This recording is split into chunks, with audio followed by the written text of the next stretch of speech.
Et on reste à Angers pour notre rubrique Les gens d'ici, pour vous faire découvrir ce soir un lieu méconnu mais chargé d'histoire en plein cœur de la ville, l'Évière, un ancien prieuré millénaire qui accueillait des religieuses.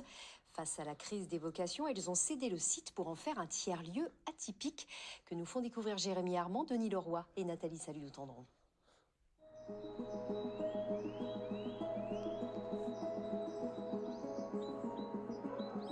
Ces arbres centenaires et ces statues imposantes témoignent de la richesse de ce patrimoine situé en plein cœur d'Angers, mais méconnu même des Angevins.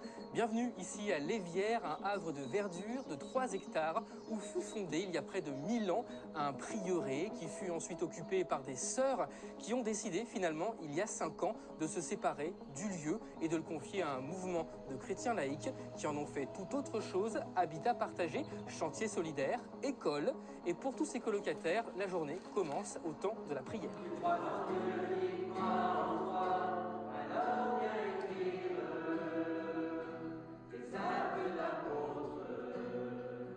Sœur Annie, vous êtes arrivée ici en 1970 et vous avez dû prendre ce choix de devoir céder ce lieu pour qu'il puisse continuer à vivre. Ça n'a pas été une décision trop difficile à prendre ?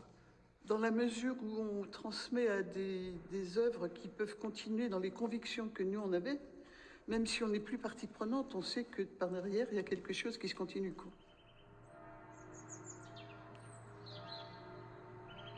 C'est douloureux pour celles qui doivent partir de l'œuvre où elles étaient depuis un certain nombre d'années.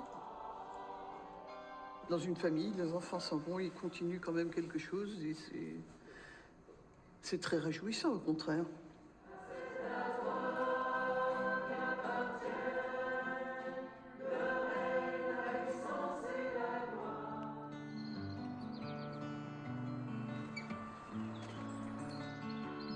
Et nous, on va se mettre à planter les fraisiers. Ouais, très bien.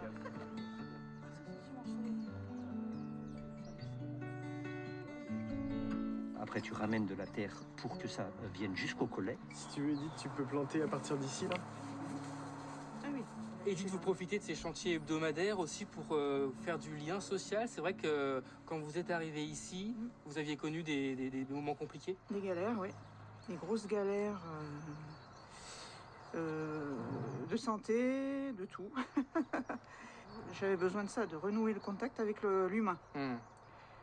Chose que j'avais complètement perdue.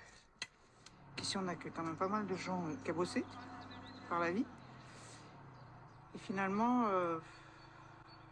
on n'est pas tout seul, quoi, dans sa galère. Et ça, au départ, ça aide. Hein. Donc ici, là, ça arrive au niveau de la terre. Je m'appelle Idrissa. Je viens de l'Afrique de l'Ouest, précisément de la Guinée-Conakry. J'ai traversé la mer Méditerranée pour être en Italie. En Italie, je me retrouve en France ici aujourd'hui. Quand je suis nouvellement venu, j'étais seul, j'étais isolé.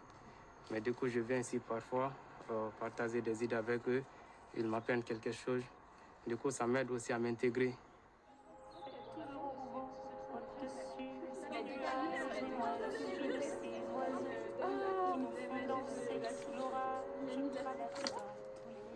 Un vent de jeunesse souffle depuis quelques années sur l'Évière avec une école qui forme une centaine d'étudiants par an qui apprennent les enjeux de la transition écologique à mener des projets humanitaires et ils font aussi le point sur leur orientation.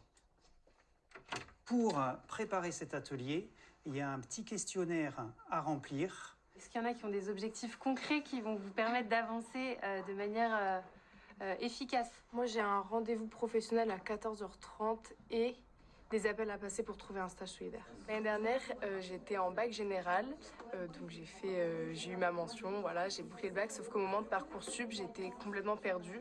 Du coup, j'avais vraiment besoin de me reconstruire et de me retrouver parce que j'allais pas très bien. En fait, il y a plein d'ateliers de découverte de développement personnel pour comprendre comment on fonctionne en groupe, nos difficultés relationnelles. J'ai fait 3 ans d'école d'ingénieur en agronomie à l'ISARA, à Lyon.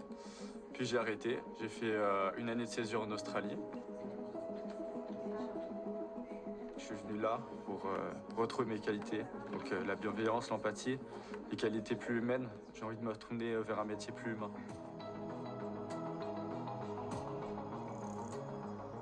Des étudiants, des locataires, des bénévoles et des sœurs, le site de l'Évière compte 250 personnes à l'année et ce chiffre devrait encore augmenter prochainement puisque le site prévoit de créer des logements temporaires. Avant de refermer la partie régionale,